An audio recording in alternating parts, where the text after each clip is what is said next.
کر لیا. یہ ہو گئی ایک سچویشن. دوسری سچویشن سب ول ناٹ, کچھ لوگ نہیں بھی کریں گے.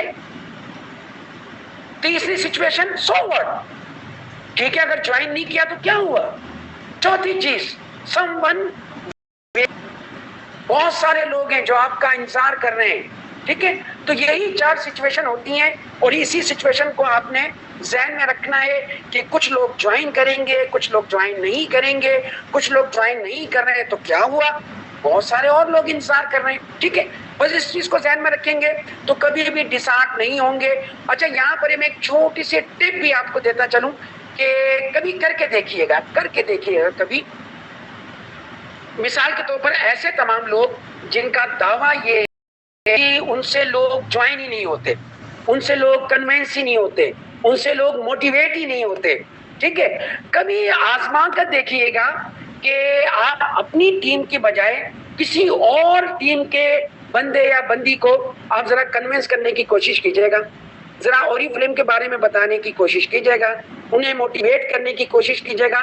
آپ کو بڑی حیرت ہوگی کہ وہ فوری طور پر کنونس بھی ہو جائے گا, موٹیویٹ بھی ہو جائے گا اور اورiflame کو شاید جوائن بھی کر لے.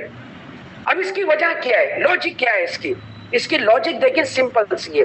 لاجک اس کی یہ ہے کہ جب ہم اپنی ٹیم میں کسی کو شامل کر رہے ہوتے ہیں نا تو ہماری اٹینشن کیا ہوتی ہے, ہماری انٹینشن یہ ہوتی ہے کہ بس کسی طرح یہ ہمیں جوائن کر لے تاکہ میری ٹیم کا حصہ بنے, تاکہ گروتھ کرے, میری ارننگ میں اضافہ ہو, میں اوپر جاؤں, ٹھیک ہے. یہ والی ہماری سوچ ہوتی ہے جس کی وجہ سے ہماری ایک جذبات کے اندر, سائیکی کے اندر, نفسیات کے اندر, مائنڈ کے اندر شعوری طور پر یا لاشعوری طور پر ایک فرسٹریشن ہوتی ہے, ایک ایسا ایک احساس ہوتا ہے کہ کسی طرح یہ بندہ جوائن کر لے, اور اگر وہ کسی وجہ سے منع کر دے تو ہمیں طیش آ جاتا ہے, ہمیں غصہ بھی آتا ہے, ٹھیک ہے نا. یہ سب چیزیں ہوتی ہیں. تو یہاں پر میں ایک چیز شیئر کرتا چلوں آپ کے ساتھ کہ اس میں ہونا یہ چاہیے کہ جس طرح ماں باپ ہوتے ہیں نا, وہ اپنے بچوں کی پرورش کرتے ہیں, اپنے بچوں کی تربیت کرتے ہیں, ان کے کھلانے پلانے ہر چیز کا خیال رکھتے نہیں کرتے کہ یہ بچے بڑے ہوں گے, کمائیں گے تو پھر ہمیں کھلائیں گے. وہ بس اس لیے کرتے ہیں کہ بھئی یہ ہمارے بچے ہیں, یہ ہمارا فرض ہے, ہم نے ان کی نگہداشت کرنی ہے, یہ ہمارا فریضہ ہے. بالکل اسی طرح ہم نے بھی اپنے پراسپیکٹ کو, اپنی ٹیم ممبر کو اپنی اولادوں کی طرح سمجھنا ہے اور یہی ٹریٹ کرنا ہے کہ ہم نے ان کو ان کی بھلائی کی خاطر کنونس کرنا ہے, ان کی بھلائی کی خاطر ان کو ایجوکیٹ کرنا ہے.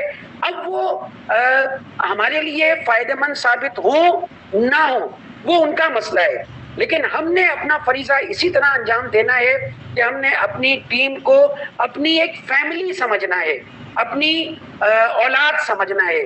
یقین کریں کہ جس دن آپ نے اپنی ٹیم کو اپنی اولاد, اپنی فیملی کی طرح ٹریٹ کرنا شروع کیا, یہ فرسٹریشن وغیرہ سب ویسے ہی غائب ہو جائے گی. اچھا اب یہاں پر میں آپ کے ساتھ ایک چیز شیئر کروں کہ اگر ہم پراسپیکٹنگ پراپر طریقے سے کرتے ہیں, پراپر طریقے سے ناموں کی ایک فہرست بناتے ہیں اور اس کے بعد ورکنگ کرنا شروع کرتے ہیں نا, سورٹ آؤٹ کر کے ان کو سلیکشن وغیرہ کر کے جو پورا ایک طریقہ کار ہے, تو آپ یقین کریں کہ اورiflame میں 3 مہینے کے اندر سینئر مینیجر بنا جا سکتا ہے بڑی آسانی کے ساتھ. اب ہو سکتا ہے کئی لوگ یہاں پر ایسے بھی ہوں کہ جو 3 سال سے موجود ہوں, 8 سال سے موجود ہوں, 10 سال سے موجود ہوں, 12 سال سے موجود ہوں اور وہ ابھی تک 21 تک نہیں پہنچ سکے.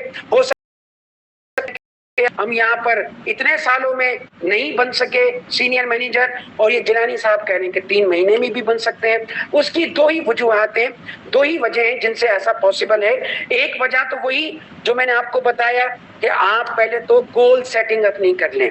گول سیٹنگ کریں گے تو ایسا ممکن ہو جائے گا. اس کے بعد اصل میں گول سیٹنگ کا مطلب, گول لکھنے کا مطلب یہ ہوتا ہے کہ آپ اپنے آپ کے ساتھ ایک کمٹمنٹ کر رہے ہیں. جب آپ ایک چیز طے کر لیتے ہیں نا کہ مجھے چاہیے, یہ چیز چاہیے, تو کیسے چاہیے اس کا جواب خود بخود آپ کو آپ کا دماغ دے دیتا ہے.